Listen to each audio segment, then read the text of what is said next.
بسم اللہ الرحمن الرحیم۔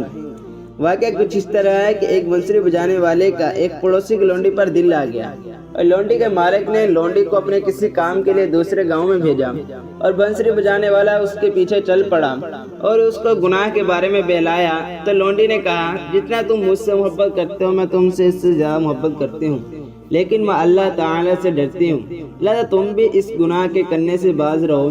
تو بنسری والے نے کہا، تم تو خدا سے ڈرو، میں کیوں نہ ڈروں؟ پھر وہ توبہ کر کے واپس لوٹ آیا۔ پھر اس کو راستے میں اتنی سخت پیاس لگی کہ پیاس کی خشکی سے اس کی گردن ٹوٹنے کے قریب ہو گئی کہ اچانک بنی اسرائیل کی قوم کے ایک نبی اس کے سامنے تشریف لائے اور اس سے پوچھا، تجھے کیا تکلیف ہے؟ عرض کیا، پیاس نے تڑپایا ہے۔ تو انہوں نے فرمایا، ادھر آؤ، ہم دعا کریں تاکہ ہم پر بادل سایہ کرے اور ہم اس کے سائے میں گاؤں تک پہنچ جائیں۔ جوان نے کہا، میرا تو کوئی عمل نہیں ہے کہ اس کے بل بوتے پر دعا کروں اور وہ قبول ہو جائے۔ تو اس نبی نے فرمایا، تو پھر میں دعا کرتا ہوں، تم اس پر آمین کہو۔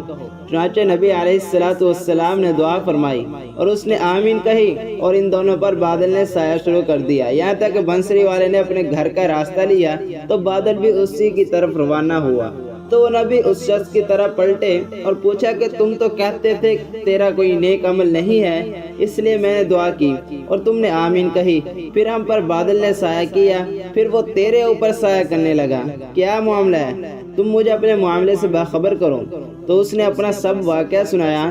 تو اس رسول نے فرمایا کہ توبہ کرنے والا اللہ تعالیٰ کے نزدیک ایسے درجے پر ہوتا ہے کہ دوسرا کوئی اس درجے میں نہیں ہوتا۔ مطلب یہ ہے کہ توبہ کرنے والے پر اللہ تعالیٰ دنیا میں بھی بعض اوقات بطور قدردانی کے اپنی کسی عجیب قدرت کا اس پر انعام فرما دیتے ہیں تاکہ دوسرے گناہ گاروں کو توبہ کا شوق ہو۔ لیکن یہ مطلب نہیں کہ اس توبہ کرنے والے کی شان اس نبی سے بڑھ گئی تھی کہ بادل نے اس پر سایہ کیا، نبی پر نہیں کیا۔